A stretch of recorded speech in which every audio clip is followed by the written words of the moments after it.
Israel ഭയന്നത് സംഭവിച്ചിരിക്കുന്നു. ചൈനയിൽ ജൂതരാഷ്ട്രത്തിനു നേരെ പടയൊരുങ്ങി. ഗാസയിൽ ഇടഞ്ഞു നിന്ന ഹമാസ് ഫത്ഹ ഗ്രൂപ്പുകളെ ഒന്നിപ്പിച്ച് ചൈന. ഇനി യുദ്ധത്തിന്റെ ഗതി മാറും. ഫത്ഹ യുദ്ധക്കളത്തിലിറങ്ങും. ഇസ്രയേൽ തലങ്ങും വിലങ്ങും കയറി അടിക്കും. ഗാസയിലെ യുദ്ധം മഹായുദ്ധമാക്കി ഗ്യാലറിയിലിരുന്ന് കളി കാണാൻ ചൈന. ഇസ്രയേൽ വർഷിക്കുന്ന റോക്കറ്റ് ആക്രമണത്തിൽ റഫ തീഗോളമായി കഴിഞ്ഞു. ഫത്ഹ കൂടി യുദ്ധം ആളിക്കത്തിച്ചാൽ പശ്ചിമേഷ്യ വെന്ത് വെണ്ണീറാകും. പലസ്തീൻ ഐക്യം സംബന്ധിച്ച ബീജിംഗ് പ്രഖ്യാപനത്തിൽ പ്രധാന രാഷ്ട്രീയ പാർട്ടികളായ ഹമാസും ഫത്ഹും ഒപ്പുവെച്ചതായി ചൈന അറിയിച്ചു. 3 ദിവസമായി ബീജിംഗിൽ നടന്ന ചർച്ചകൾക്കൊടുവിലാണ് കരാറിൽ വിവിധ പലസ്തീൻ സംഘടനകൾ ഒപ്പുവെച്ചത്.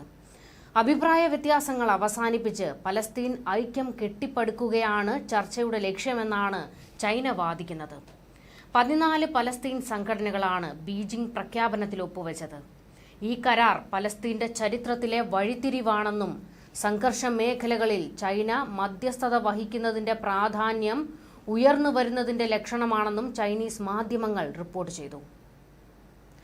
പലസ്തീന്റെ വിമോചനത്തിനായുള്ള ചരിത്ര മുഹൂർത്തമാണിതെന്ന് ചൈനീസ് വിദേശകാര്യമന്ത്രി വാങ് യി പറഞ്ഞു. യുദ്ധാനന്തരം ഗാസയിൽ ഒരു ഇടക്കാല ദേശീയ അനുരഞ്ജന സർക്കാർ രൂപീകരിക്കുകയാണ് പ്രഖ്യാപനത്തിലെ പ്രധാന വിഷയമെന്ന് ഇദ്ദേഹം വ്യക്തമാക്കി. സമഗ്രവും സുസ്ഥിരവുമായ വെടിനിർത്തലിനായി ചൈനയുടെ പിന്തുണയുണ്ടാകും. കൂടാതെ ദ്വിരാഷ്ട്ര പരിഹാരത്തിനായി അന്താരാഷ്ട്ര സമാധാന കോൺഫറൻസ് സംഘടിപ്പിക്കുമെന്നും വിദേശകാര്യമന്ത്രി വ്യക്തമാക്കി. ഫത്ഹ് കേന്ദ്ര കമ്മിറ്റി വൈസ് ചെയർമാൻ മഹ്മൂദ് അൽ അലൂൽ, ഹമാസ് മുതിർന്ന നേതാവ് മൂസ അബു മർസൂഖ് തുടങ്ങിയവരും ഈജിപ്ത്, റഷ്യ, അൾജീരിയ എന്നീ രാജ്യങ്ങളിലെ അംബാസഡർമാരും യോഗത്തിൽ പങ്കെടുത്തു. യോഗത്തിൽ പങ്കെടുത്ത മറ്റ് സംഘടനകളുടെ വിവരങ്ങളും കരാറിലെ വിശദാംശങ്ങളും ചൈന പുറത്തുവിട്ടിട്ടില്ല. പലസ്തീന്റെ സംരക്ഷണത്തിന് വേണ്ടിയാണ് ഈ കരാറെന്ന് ചൈന വാദിക്കുന്നു. എന്നാൽ ചൈന കണക്ക് കൂട്ടുന്നത് മറ്റു പലതുമാണ്. ഇസ്രയേലിനെ എന്നും ശത്രുവായി കാണുന്ന രാജ്യമാണ് ചൈന. കാരണം ചൈന, റഷ്യ, ഇറാൻ തുടങ്ങിയ രാജ്യങ്ങൾക്കെല്ലാം വലിയ വെല്ലുവിളി ഇസ്രയേൽ തന്നെയാണ്.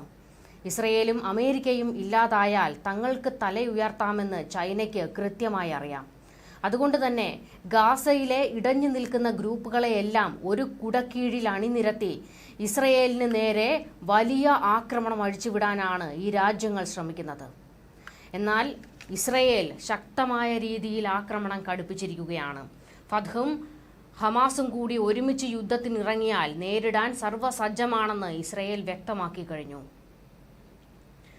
ഇപ്പോൾ തന്നെ ഗാസയിലെ സ്ഥിതി അതീവ ഗുരുതരമാണ്. തെക്കൻ ഗാസയിലെ കിഴക്കൻ ഖാൻ യൂനൂസിന് നേരെ ഇസ്രയേൽ സൈന്യം നടത്തിയ പുതിയ ആക്രമണത്തിൽ 70 പലസ്തീനികൾ കൊല്ലപ്പെടുകയും 200-ലധികം പേർക്ക് പരിക്കേൽക്കുകയും ചെയ്തിട്ടുണ്ട്. അധിനിവേശ വെസ്റ്റ് ബാങ്കിൽ ഇസ്രയേലി സൈന്യം അറസ്റ്റും റെയ്ഡുകളും നടത്തിയതായി പ്രാദേശിക മാധ്യമങ്ങളും റിപ്പോർട്ട് ചെയ്തിട്ടുണ്ട്. നൂർ ഷംസ് അഭയാർത്ഥി ക്യാമ്പിലെ സിവിലിയൻ അടിസ്ഥാന സൗകര്യങ്ങൾ ഇസ്രയേലി മിലിറ്ററി ബുൾഡോസറുകൾ ഉപയോഗിച്ച് നശിപ്പിക്കുന്ന വീഡിയോകളും പുറത്തു വന്നിട്ടുണ്ട്. സുരക്ഷിത മേഖലയായി കരുതപ്പെട്ട റഫയിൽ നിന്ന് ഇസ്രയേലിന് നേരെ റോക്കറ്റുകൾ ഹമാസുകൾ ഉതിർക്കാൻ ഉപയോഗിച്ചതായി ഇന്റലിജൻസ് കണ്ടെത്തിയതിനാലാണ് ഇവിടെ ഓപ്പറേഷൻ ആരംഭിച്ചതെന്ന് ഇസ്രയേൽ സൈന്യം പറഞ്ഞു. ഹമാസ് അവിടെ വീണ്ടും സംഘടിക്കാൻ ശ്രമിക്കുകയാണ്. നേരത്തെ ഇസ്രയേൽ സൈന്യം ആ പ്രദേശത്തെ ആളുകളോട് ഒഴിഞ്ഞു പോകണമെന്ന് മുന്നറിയിപ്പ് നൽകിയിരുന്നു. ആയിരക്കണക്കിന് ആളുകളാണ് ഇവിടെ നിന്ന് പലായനം ചെയ്തത്. 70 മൃതദേഹങ്ങൾ നാസർ ഹോസ്പിറ്റലിൽ എത്തിച്ചതായും 200 പേർക്ക് പരിക്കേറ്റതായും ഗാസ ആരോഗ്യ മന്ത്രാലയമാണ് അറിയിച്ചിരിക്കുന്നത്. പരിക്കേറ്റ 100 കണക്കിന് പുരുഷന്മാരും സ്ത്രീകളും കുട്ടികളും പ്രായമായവരും ഖാൻ യൂനൂസിലെ നാസർ ഹോസ്പിറ്റലിലേക്ക് എത്തിയതായി പലസ്തീൻ റെഡ് ക്രസന്റ് പറഞ്ഞു.